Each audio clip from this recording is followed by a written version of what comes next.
Okay, Matty, Damon, and Mari, Chelsea House. So I guess I'll start with you, Matty, since you're the, what's that say, Matty Powers the boss? I'll start with you. So listen, tell us how you got started.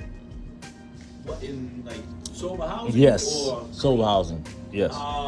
It wasn't actually even me. It was Okay. my brother, my old brother.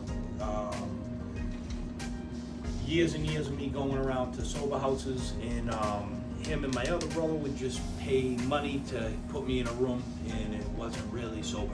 I Yep. was still using, selling drugs, doing whatever I had to do, but they'd get me out of the neighborhood, give a guy some money, and he'd keep me in the house. So like this time around when I got clean, they wanted to open up a house and go at it in a different way. Like, What year we talking, Matty? 2011. Okay. Put the people first and treat it like a family style home. So like everybody would have their own TVs, clean bed sheets, new pillows, stuff like that. Treat it like a house you'd want to Sure. grow up in. So is this the headquarters? Is this the original? Okay. We've been here in this office probably around 5 or 6 years. Yeah. But Okay. no, our headquarters were the houses. We never had an office. We just, sometimes my kitchen at home, Yeah. brainstorm there, me and Damon, and then Mari came Damon. afterwards. Mari. Damon, Yes, sir. how long you been here? Pretty much from the beginning. From the beginning?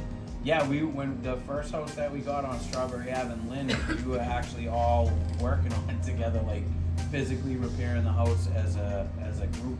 We had And Damon on the roof. yeah. So yeah, since we started back in 2011, 2012. Okay.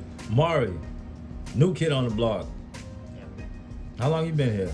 I got hired June of 2021, so about 2 years. Okay. For the office. She came in as a resident. Yeah.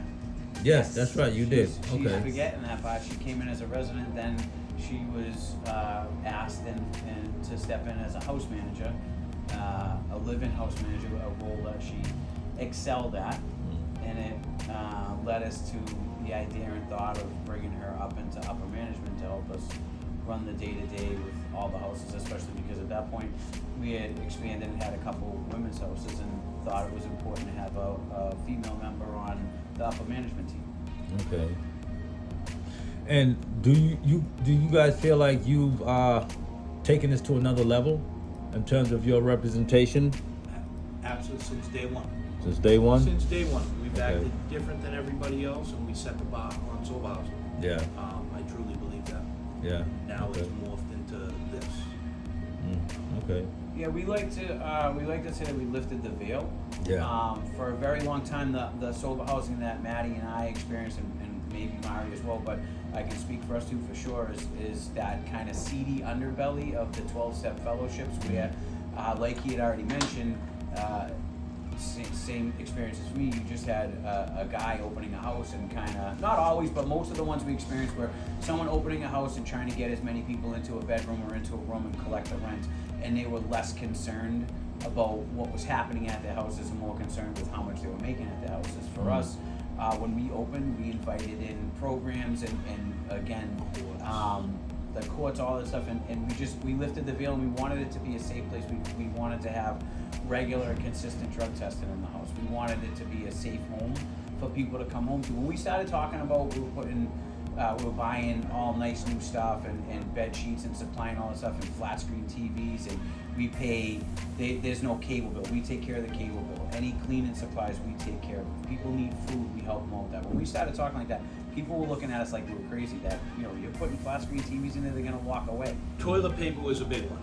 Yeah. You remember living in a sober house and have to walk around with your roll of toilet paper? People don't do that in their home. So how can you feel like if you're at home, if you're gonna carry your toilet paper from your bedroom? It's simple stuff like that if you haven't lived it, you don't understand. Yeah. So how long you been clean, Matty? 13 and a half years. 13 and a half. Damon? 14 in October. 14. Mari? Going on 5. in Going on November. 5? Okay, all right. So how do you feel, Mari? How do you feel? You reflect on like when you first got clean to where you're at now. Oh, wow. Well, you just came back from a trip, I so did, half asleep here. Wow, yes. I don't even know. I remember stepping foot into one of their houses September 12th of 2019, and I was a completely different person. I was not the well-liked, respected woman I am considered today. I was still very, very sick. But there was a woman there, and I don't know, she set the bar for me, I guess. I always say that because I owe her a lot. I kind of felt that I was just gonna go to sober living like I had in the past, and kind of tuck urines and not go to meetings and sneak in boys and in this house I took it really, really serious. And I got there at a time where 6-7 months later we were hit with the COVID pandemic, so everything was shut down. And these women were coming together. We were sitting in the living room and just having meetings and doing Zoom commitments and just doing everything and anything to stay clean, because so many people were leaving and falling off, and then they would leave, and then 3-4 weeks later they would end up dead. So I know that I wanted to set myself apart, and then I know that I had to make an attitude adjustment. I had a couple of checks with these two guys and come and be like, "What are you doing? Back in your bags," because I was not really likable in the beginning, and I know I had to I feel that was a coping mechanism, and I had to loosen and soften up that shell that I had. And then once they got through to me, and then I got a position where I felt like I could help people, then I was just all right, I can't be this hardcore, I'm 5 feet tall, what can I really do? You know what I mean? It just didn't make any sense. But again, in the past when I've gotten clean, that's how I've withheld my reputation. I feel is being the girl that resting bitch face Matty, you can't even talk to her. And I wanted to change that. So I wanted to become more approachable and more lovable, and love women the way that a woman loved me and made me grow into the person that I am today. Okay, guys, I gotta ask this question, not that question. Setting us up. No, why is sober sexy? Sober is the new sexy. Sober is the new Oh, sexy. I got corrected, world. Yes, you did. That's our new place. That's Power of Recovery. That's Okay. a PHP IOP day and night program. And we came up with that term because, when you get sober, addiction hits everybody. Shape, forms, colors, religion. You know that. But when you get sober, it's nothing to be looked down upon. Your life isn't over. You can still have fun. I mean, you've been clean longer than all of us, and it's just, you can just broaden your horizons. It's sexy. It's inviting. You know what I'm saying? You can have Catchy. fun still. It's catchy. It's definitely catchy. Yeah. And it don't matter. It's not sexy is in the word of sex appeal. It's great. Sober is great. It's sexy. Damon? Well, all the ugly, right, that we tend to participate in when we're active is shameful. We feel guilty, and we start to look at some of these other things as we're either considering in the contemplation phase of getting sober, as well as the early stages of actually being sober, and sometimes you have a difficult time looking at it and understanding or having an idea of what life can be like, right? And versus what your most recent experiences were. And so for us to look at it that's just that part, just the sober is the new sexy, because all that ugly, we're just washing it away, right? And there's so many more things that we can do with our lives, and sometimes you just need to start with that bold statement, letting you know hey, sober's the new sexy. Let's wash away the ugly and let's keep it moving. Let's keep just doing all these things that are just naturally beautiful the moment you stop using and continue to get better as you recover from the disease. Mari? I want to say for me personally, it's a statement of confidence. A lot of people, like I had just mentioned to you 5 minutes ago, I didn't look good when I was getting high. I don't think anybody is, but I think that it's probably derived in the purpose of we're looking at appeal, like sex appeal. I don't think that that's what it is at all. I think we're trying to make a statement that no matter what shape, size, religion, color you are, addiction hits everybody.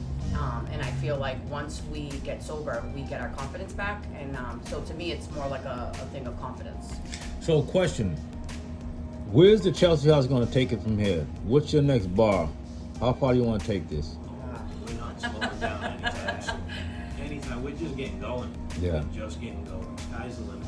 Okay. Great question. We always continue to expand on our housing piece, and since we've also made a move over the last couple of years into the treatment field with power recovery, we've just seen so many more opportunities to continue to take what we started with, transparency and integrity on the sober housing side of things into the treatment side of things as well. So like there's really, we don't see a limit for us. It's a motor and an engine that just keeps gaining steam and keeps moving, and we're going to continue to do the things that we currently have done and are looking to do to make treatment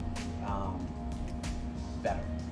So do you get the opportunity, do you guys get the opportunity to deal with any of these state officials? Do they stand behind you? In most cases, yeah. Okay, And okay. especially now, like if we're being honest and we're taking it to a political side of things, it's a hot button issue, right? A hot Yes. button topic. So, Okay. now that it's creeped into certain areas, it's a lot more acceptable to have that conversation and to Yeah, look at yeah. like how do we fix this. So yeah, there are a lot more public officials who are definitely standing behind us, and we take every opportunity we can to have those conversations and educate them with the experiences and information that we have. Yes. Saugus. Is Saugus like a popular town for Chelsea House? We don't have a Chelsea house here. Okay. There's no house, general offices here. Yep. Saugus has been great to us. Okay. Yeah, we work with their police department. They've been nothing but great for us. Honestly, all the cities were Chelsea, Lynn, East Boston, Malden. Everybody has been good to us. You got houses in those cities, those All towns? cities, yes. Okay. We don't go in there quietly. We go in there loud. They know what's coming in. And our reputation precedes us. Like we're not hiding. We're not doing anything wrong. We're out there, and normally we get a good working relationship with the cities we're in. It's actually pretty good. Yeah. You been on the news yet? Yeah. Yeah. Cool. Yeah.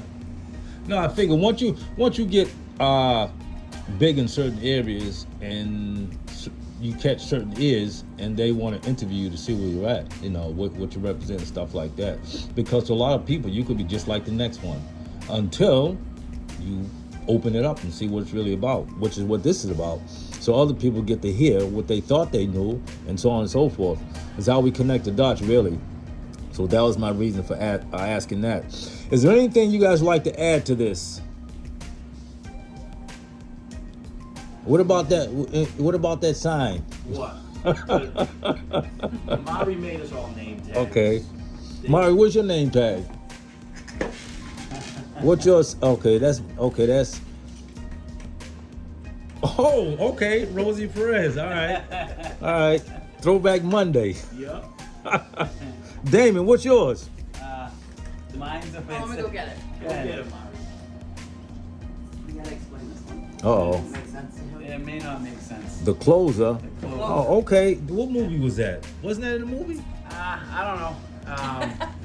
We kind of did it just because